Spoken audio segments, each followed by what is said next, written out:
All right, here we go, everyone. Last session of the day. I think it's going to be a good one.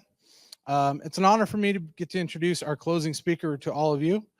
At first take, my initial thoughts were this guy needs no introduction, as he has attended this conference multiple times as a vendor, sponsor, breakout speaker, morning keynote. I think you've done everything now once you do this, the closing thing. Yeah, pretty much everything at this conference. Except for plan. You want to help plan next year's? Call my. But for those of you who don't know Nick, here's a brief synopsis of his recent experience. I first met him back in 2014, shortly after he joined Columbia Bank, and I had returned to public accounting after a stint in private industry. Since then, he's progressed through a highly successful career as he served all sorts of nonprofits in the banking sector up until his retirement in 2022 after 25 years as Nick the Banker. During that time, he earned a master's in nonprofit leadership and was named to the 40 under 40 list in addition to being a father of his two sons. Now that he's retired, he has reinvented himself as a writer and entrepreneur while continuing to serve nonprofits and doing what he has always enjoyed doing with his time as a banker, mentoring leaders. He's the founder of Chosen Leader, a brand created to support growth and development of leaders everywhere. In today's closing session, Nick is going to discuss some systems which have been successfully dealing with regular turnover in their ranks since they began, and how leaders played a role in their success. Without further ado, please welcome to the stage, Nick Anderson. Thank you. Okay, so this one's on. Y'all can hear. Excellent. I need that. So it is the coolest. I don't know, is that even the right word? It is so special to be here with you.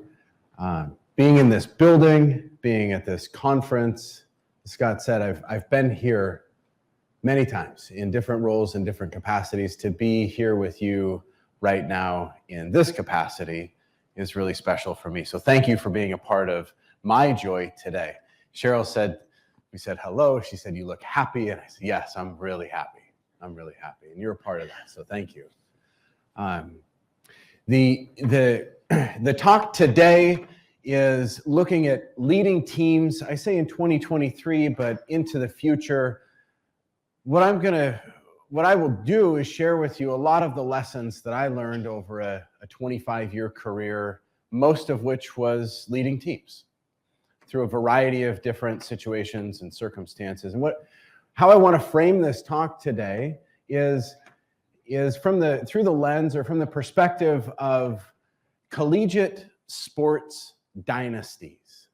So I say, insert collegiate sports analogy here. It could be any one of a number of collegiate sports dynasties. How is it that a collegiate sports dynasty, a college team, can run 5, 10, 15 years of win after win, winning season after winning season after winning season, when their roster is going to change over every 4 years at a minimum? Realistically, every year the roster changes over. And as I think about the paradigm that we are in today with work from home and the great resignation and quiet quitting and the aging of different demographics and real retirement and all of the things that we face, and as leaders, how often we would like to recruit people into our teams who stay with us forever because we're human beings and we like relationships and we like things that we can depend on, but it doesn't ever work out that way. I led teams for nearly 25 years, and it wasn't the same team year after year after year, but it was the same team sometimes. So that's what I'm going to talk about today. I want to share with you these lessons that I've learned, but before I do that, you should, for those of you who don't know me, I'd like for you to know me. I think it's important that you know and understand who I am, who it is that's talking to you, sharing these ideas, and you can decide, well, based on that, should I continue listening? Do I agree? Right? Are we there?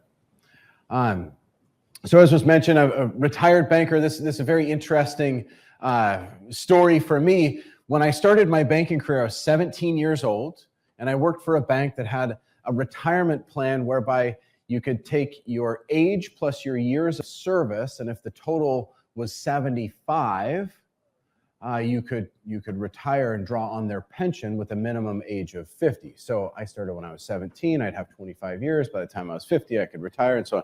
But I said, no, I'm not going to wait till I'm 50. I'm going to retire. I'm going to be done with banking when I'm 42, 25 years in. And then I kind of forgot about that until February this year, when I actually retired after 25 years and went out on my own. Over the course of those 25 years, as I've mentioned, I led teams in retail banking, branch banking, commercial banking, variety of different roles.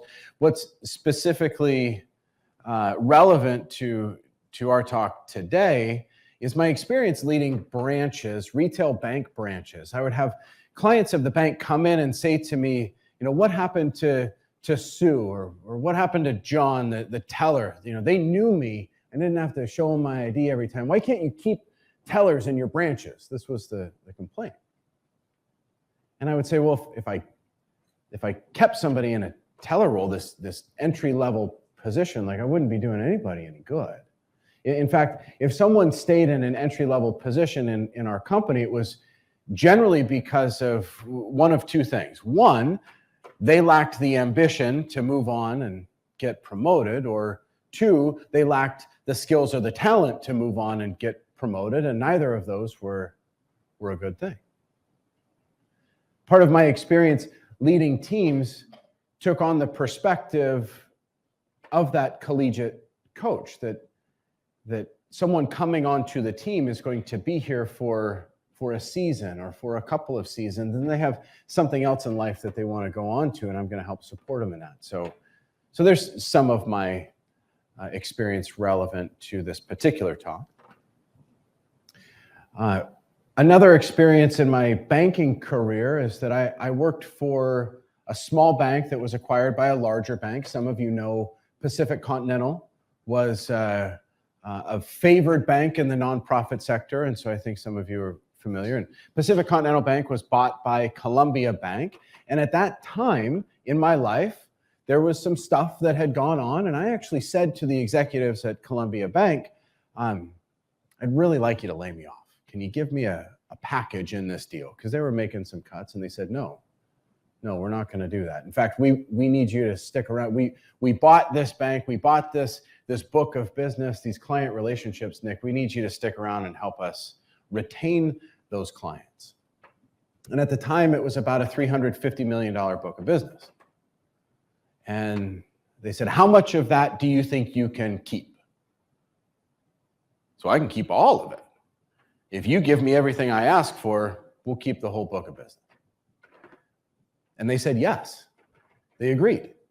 And the things that I asked for were retention bonuses, or hiring authorities, or discretion around customer deposits and pricing, all these tools that were necessary to keep the book of business. And now some of you were clients of Pacific Continental Bank and some of Columbia Bank, and so I'll share this with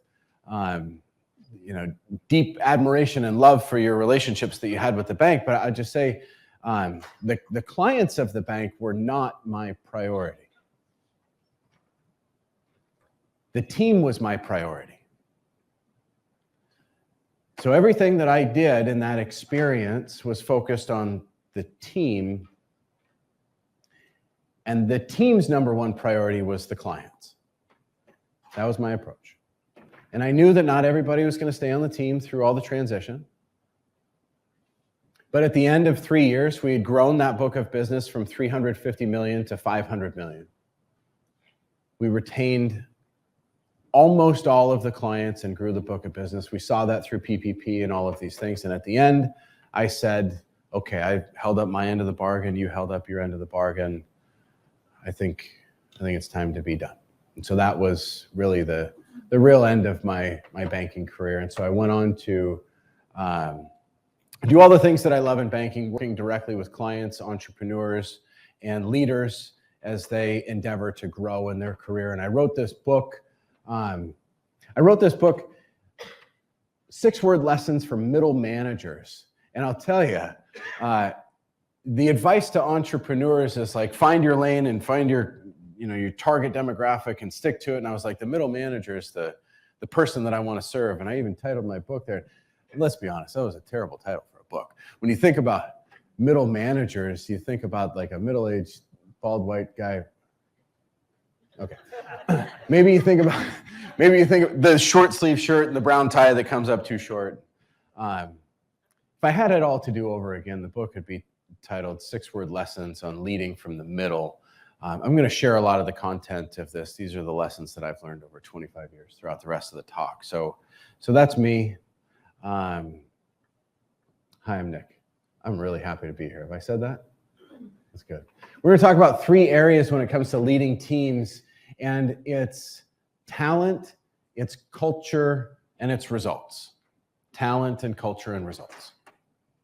And this here again is framed from this perspective of how is it that a collegiate sports dynasty can exist for beyond 4 years, when the roster turns over every year and star players, at best, they're going to be on the field for 4 years. I thought to myself, it's very real that this is the only time in history that we are going to be together in this room. And I've already said that I'm really happy to be here. I've already said that you are special to me because being here in this place, this is really unique. If I was to think every time I get on stage and deliver a keynote presentation, I want this group, right? Well, that's not going to be possible. Some of you might be in the audience the next time I give a talk, but it's never going to be like this. And so if we think about our teams and the evolution, if we can get comfortable with that notion that the players on the field over 5, 10, 15 years of a dynasty, they might change, but some things are going to stay the same. Talent, results, and culture. So talent, what is talent? This word, I think, has been used in recruiting and HR and people development. I spent some time in my banking career in the corporate training and development world. This is training new hires into the company or training existing folks into their, developing in their careers. And it was called talent development. But what is talent? Let me ask you this. How many of you started your accounting careers fresh out of college? Yeah. Would you say that you were talented then? No. But you are now. Maybe you had potential then. So there's this label that's put on people. We don't want to call ourselves or the people that we work with employees. We don't personnel. We started using words like team members or associates or talent. But talent also refers to like the talented ones, the star players. We understand what talent means. How do we attract talent? So for those of you that started in your accounting careers right after college, was there a recruiting day on your college campus? Yeah? Okay, that might be a way. The notion behind the brand Chosen Leader, the story that underlies this brand that I created, begins with a man who is a mentor in my life. His name is Bill Robinson. Bill passed away about 7 years ago, but he mentored me, he coached me, and I followed Bill's lead. If you can imagine the 6'2" best dressed man in Seattle, always with a fedora, overcoat, scarf, pocket square suit. He had this presence. He would show up. We would meet at the same restaurant every time, and he knew the wait staff. He knew their names. He knew their stories. He knew them really, really well. Bill was an amazing man, one whom I have chosen to follow, one whom I've chosen to model much of my life after, actually. And Bill would deliver what I would call a leadership sermon. And so if you can picture this, the presence of like a Southern Baptist preacher, and he's got the energy and he's on the stage, and he would say that leadership is a choice. But he would say it 3 times, and the second time he would say leadership is a choice. And the third time he would say that leadership is a choice. And when he delivered that, it would quiet the room. And as a wannabe leader myself, I thought I knew. I thought I understood. I thought that the choice was mine, that I choose to be a leader. And one of the greatest minds in leadership is a man named John Maxwell. And John Maxwell would say that if you think you're leading but no one is following, well, you're just taking a walk.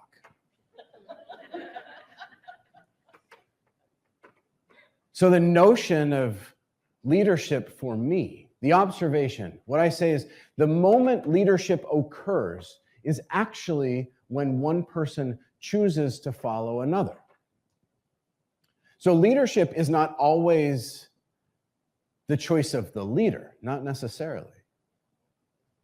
But it is always the choice of the follower. So we ask this question, why people choose to follow?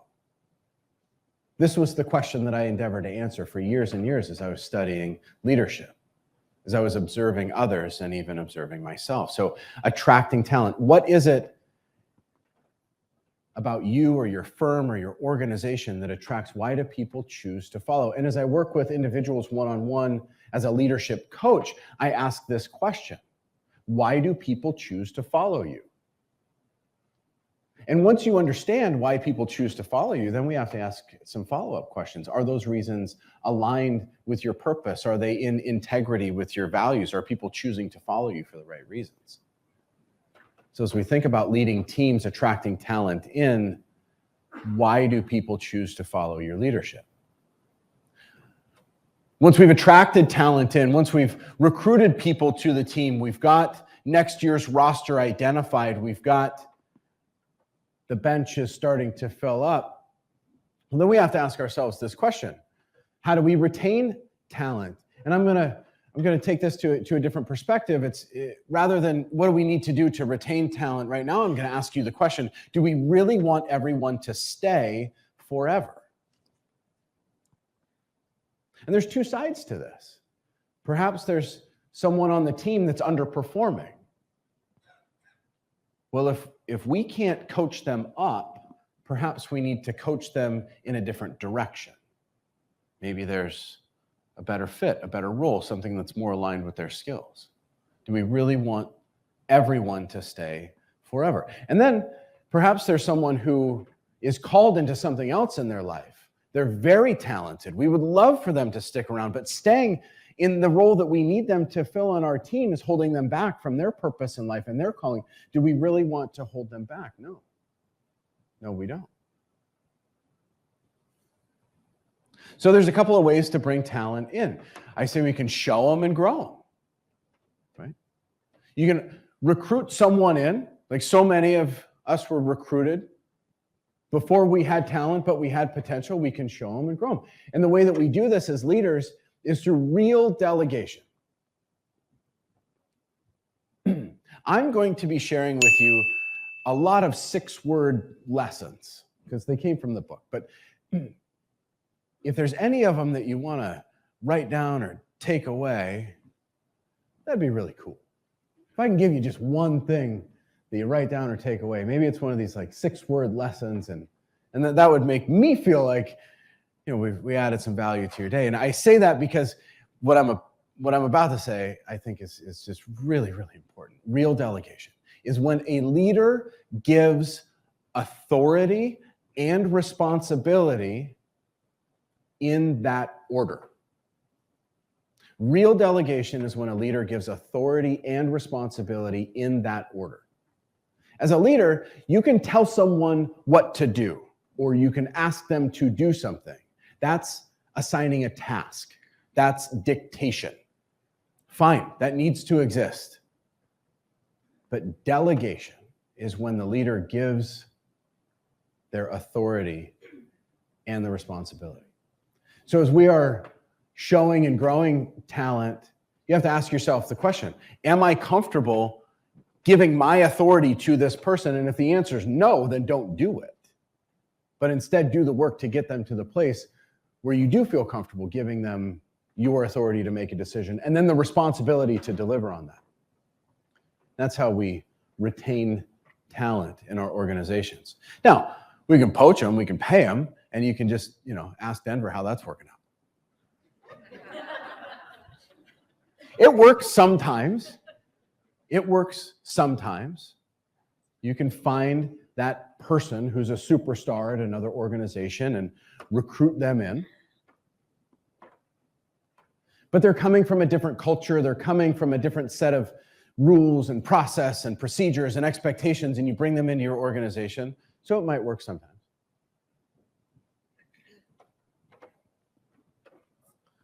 Let's talk culture. Let's talk culture.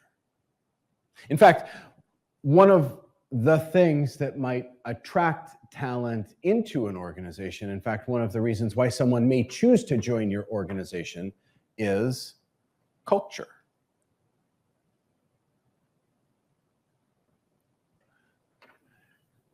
Half of this slide, I think, speaks for itself. I was listening to an audiobook recently, and the author made the statement, leaders need to make their people feel like they're included. And that made me angry. Some of you don't understand yet why that makes me angry, because making people feel like they're included is a good thing. But I'm going to break this down. If I try to make you feel something, I might be manipulating. I label that as being manipulative. If we can rewind back and ask the question, well, why doesn't this person feel included? Were they included? Because if they were included, do you need to make them feel like they were included? No. I think about one of the solutions that's come about in the last, maybe it's been a decade. In my mind, it feels like 5 years. Many organizations have constructed a quiet room or a break room or a something. What do we call these? Where there's a nice cozy chair and maybe there's some incense and some massage music that's playing in the relaxation. Wellness rooms. Thank you. Yes. I've seen them. I've seen them empty in a lot of organizations. Now I say that, and I'll quickly raise my hand and say, I will personally use a wellness room. There could be a moment where I've had a really difficult conversation with a client and I just need 10 minutes, right? There might be something going on in my life and I want the break. Okay, so I'm not disparaging the wellness room, but I'm asking the question about alignment and integrity with culture. Has the organization built the wellness room to check a box to say that we make people feel like it's okay to take a break? If they didn't have the wellness room, would it be okay if I said to whomever it is around me, that client was just really hard on me, I need to take a walk, and I just take a walk? Would that be okay? Is it okay when someone walks into the wellness room? Do they feel like, I hope nobody's watching me do this because this is embarrassing? So on one hand, we've got this notion of making people feel a certain way. We built the wellness room. They should feel like we care about them. But what is the actual culture in the organization? I think we need to remember that work is a 4-letter word. And that's literal and it's figurative. Sometimes work is hard. Sometimes work hurts. Sometimes it's fun. Right? I think we also need to recognize that the 5 to 9 matters a whole lot more than the 9 to 5. Now, this isn't to excuse or let go of results. We'll talk about results. The two things need to coexist, right? But what is the culture in your organization? Let's talk about accountability. If we think about the sports dynasty, we think about what it takes to win on a field, whether it's a soccer field, a softball field, a football field, whatever competitive sport there is real clarity around the agreements that the members of the team are making with one another. There's a real clear agreement between the coach and the players. So there are two parts to proper agreement, if I may. Number one, it has to be clean. The agreement has to be clean. What do I mean by a clean agreement? A clean agreement is one where there's no ambiguity. There's no sarcasm in the conversation. There's no assumptions. There's no innuendo. It's very clean, the communication, the dialogue. And it's clear. And so where I say there's no ambiguity, but a clarity in an agreement is such that the details, the deliverables, who's doing what, by when, how, what will it look like when it's done, what resources are necessary, what supports, when are you going to check in? All of these things lend themselves to a really positive culture, actually. Because we know what to expect, we know what we can count on, we know what's expected of us. So a clean and clear agreement is necessary. In fact, I posit that accountability cannot exist without a clean and clear agreement. Because at that moment when there's a check-in, what are you checking in on? If any of the details are ambiguous, left out, or if there's anything left to judgment or question, then accountability is not going to exist. Along with accountability is vulnerability. Now, I thought of the coach in the locker room, and I think to myself, I don't see coaches in locker rooms getting vulnerable all that often. Sometimes there's the snippet of the coach that's sharing something. Most of the locker room talk is positive, motivating, let's go win. I know I just said locker room talk, but I mean, the pregame talk, let's go there, okay? But where do we see vulnerability show up? I think we often see vulnerability show up from leaders at the press conference after the game, when there's a L instead of a W. I'll borrow a line that I picked up from a colleague years ago, and he said, as leaders, success is we and failure is me. That's a heavy cross to bear at times. What does it look like as a leader when you open up and say, hey, I made a poor decision? Do you lead with that vulnerability? But the more important focus here, from my perspective, is it okay? So we're talking culture. Is it okay for the people on your team to be vulnerable with you? I don't know what it's like in your organizations, but what it was like in the banking industry was that there was an expectation of intelligence. People were regarded highly for being smart, having the right answer. If we think about Carol Dweck's work and mindset, it was a really fixed mindset kind of industry. Not a whole lot of room for a growth mindset. And the culture in this industry was such that if you didn't have the right answer or if you made a mistake, there was shame around that. So oftentimes new innovative ideas, they didn't come out. They weren't shared. The notion of vulnerability became uber popular with Brene Brown's TED Talk that kind of broke the internet for a day or two. How many of you know what I'm talking about? Is there a single man in the room raising his hand? Okay, fellas.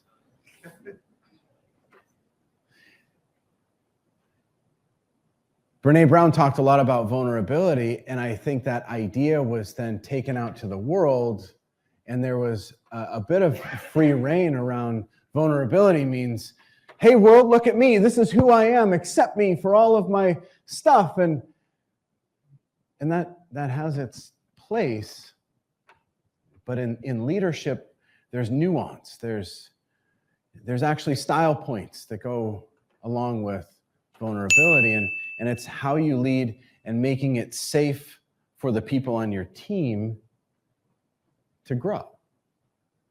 So when someone comes to you with an issue or they've made a mistake, the recommendation here is focus on the solution, not the person. And as a leader, you think about the coach at the press conference, and at the end of the game, if there's a win, right? Does the coach say, I wrote the best plays. I coached them so well. I was right about this call at this. No. The coach gives the credit to the team that actually implemented the plays, right? So as the leader, I say, if you're right, why prove it? Right? Give the credit to the team that's doing the work, right? Transparency. What does this look like in your organization? As a leader, how are you transparent? And I go back to clarity, clarifying and defining everything that you can. So be very transparent about what is expected of you as a leader. Share that with your team so that they know what's important to you, because this one ruffles some feathers, but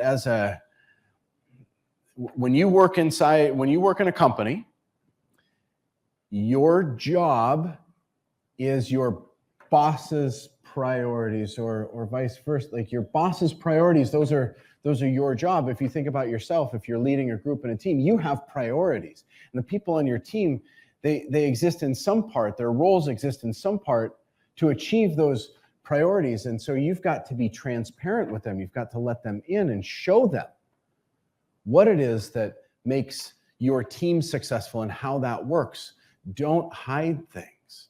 Be really clear and define what success looks like. And then I think about conflicts. If you've got conflict between players on a team, imagine a pitcher and a catcher, right? And there's conflict and there's tension. What does that relationship look like? How does that play out on the field? So within your organization, if there are two people that need to work together, but there's conflict there. And so I imagine, let's say there's Bob and there's Sue and they're working on a project and there's conflict. And so approach number one is I pull Bob over to the side. I say, Bob, I know you guys are having some trouble. I don't want to make a big deal out of this, but let's just have a conversation and can you work this out? And then, okay, Bob, you're over here. And Sue, okay, there's this problem. Can we work this out? We're doing all this kind of in secret and behind closed doors. One of the things that I did that was a bit shocking at times is when Bob would come in and he'd say, Nick, I'm having a really hard time with this project. Things aren't working well with Sue, and there's just some tension there. Okay, Bob, have a seat. Let's get Sue on speakerphone. Hey, Sue, Bob's here. Can you come? Let's have a conversation. And let's talk about it right now, out in the open. Where's the conflict? Where are the troubles? What's happening here, and what are the solutions? So often, things can be resolved through a transparent conversation. Now,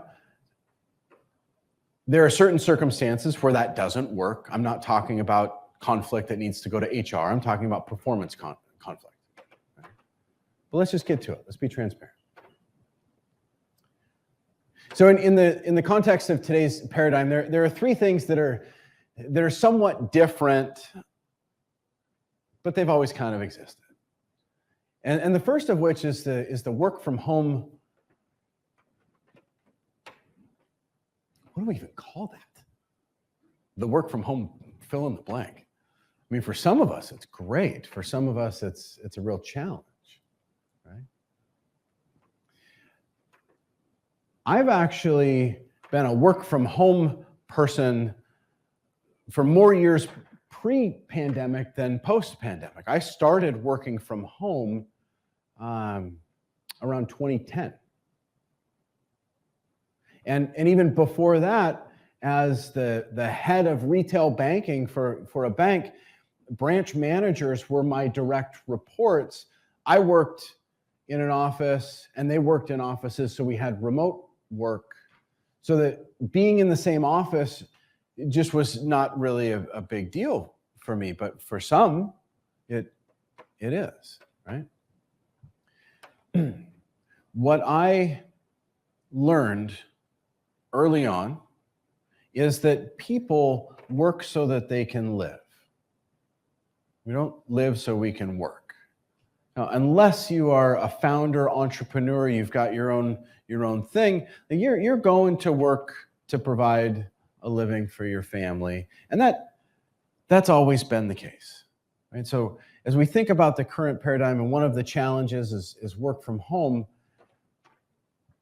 the thing to remember is that people work to live, not the other way around. Now, this is one of three ideas. I'm going to connect them together in just a moment. The second of which is this notion of the Great Resignation. How many of you have heard this label, the Great Resignation? I'm like a card-carrying member of this club, by the way. And I resigned, I retired, I left the industry, and I went on my own, and I'm going to become a social media superstar. I'm an Instagram influencer. I'm just kidding. But I mean, unless you want to follow me, that'll take, I mean, with this room together, there's like 60 people in this room. That would take me to 65 on Instagram. There are a lot of people who decided, I don't want to do this anymore. This isn't for me.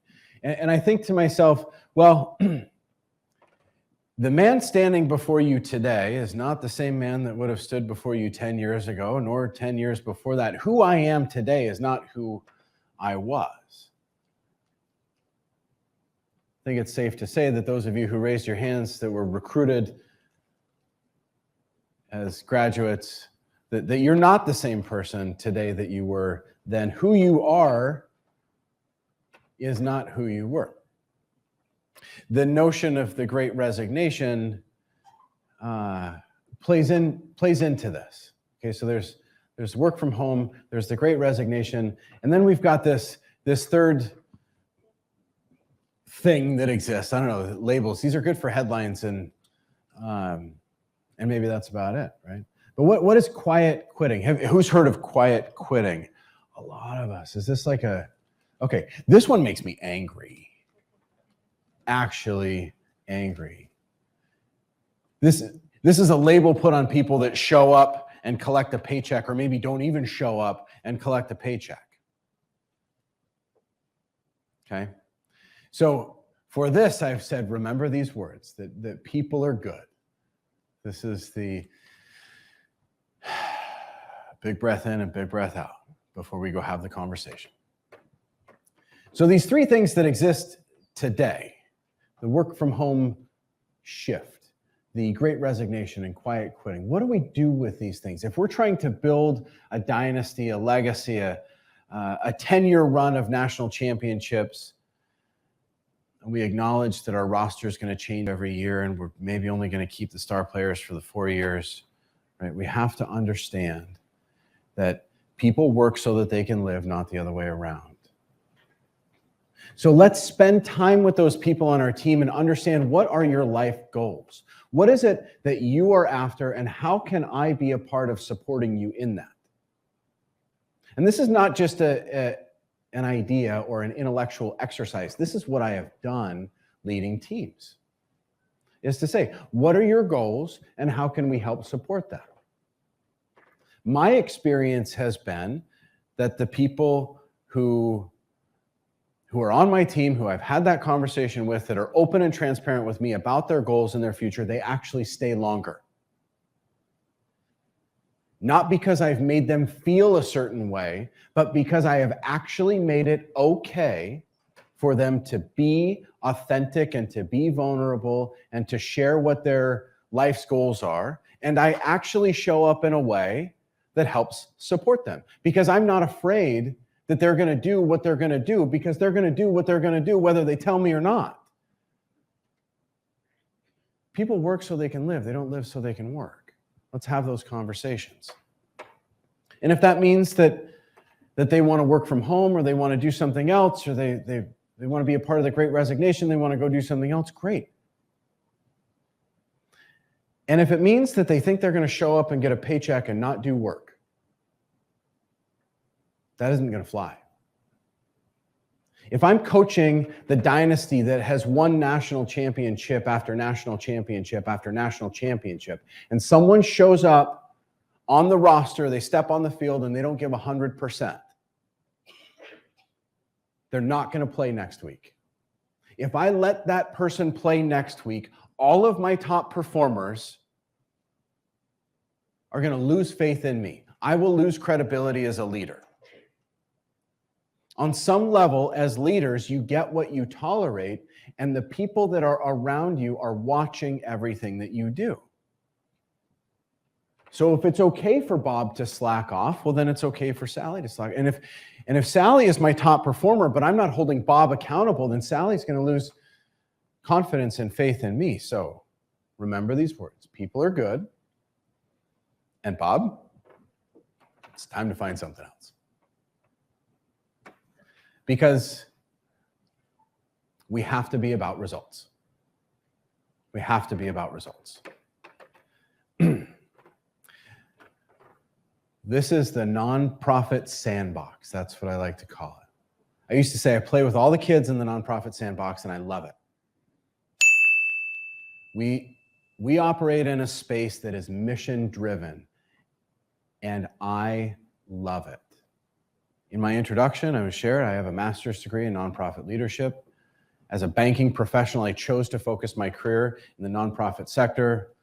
The work that is done to shelter the homeless and to feed the hungry and to protect children and to protect the innocent and to put coats on kids and to bring the arts into communities. I love the mission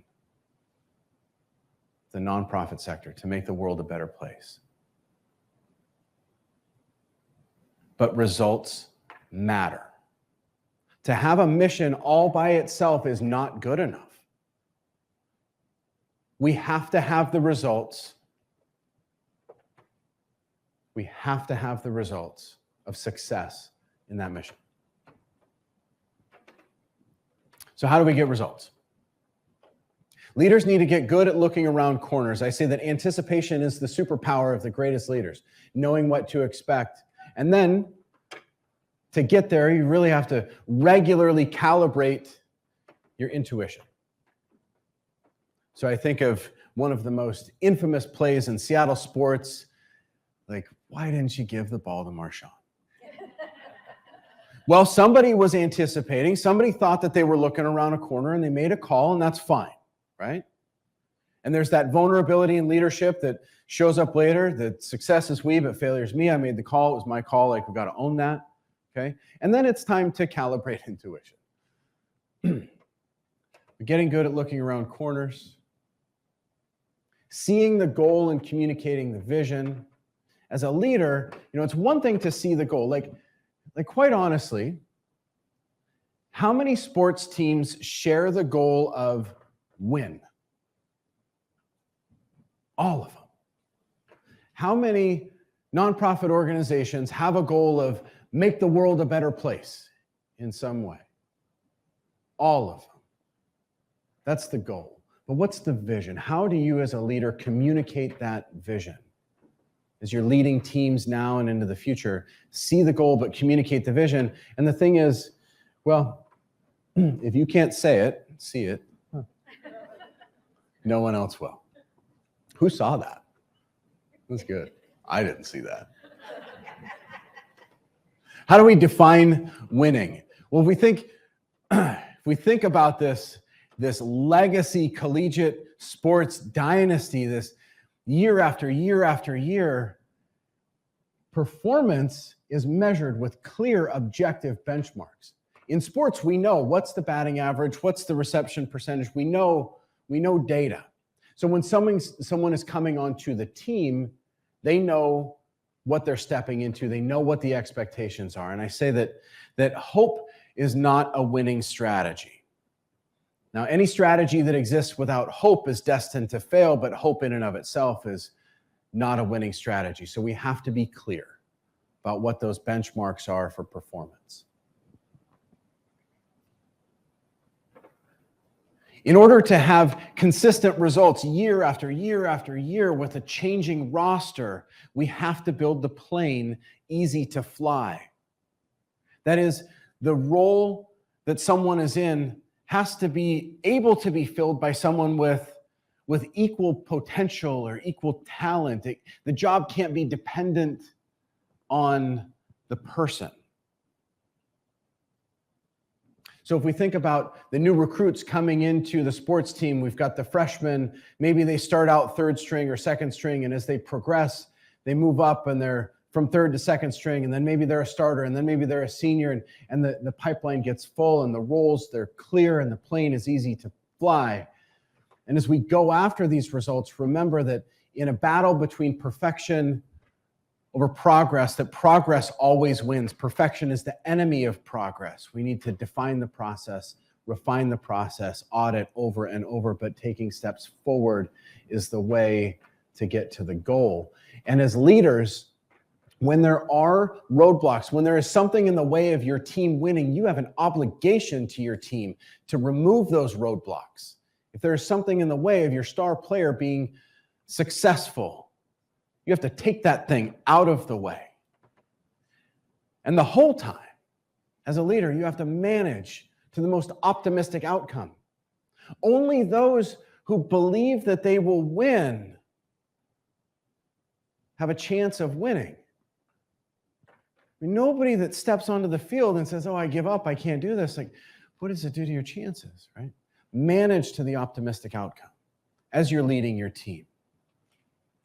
If you see it and communicate it, they will follow. And the thing is, now this is lesson number 99 in my book. This is slide number 27 of 28. In the end, give it everything.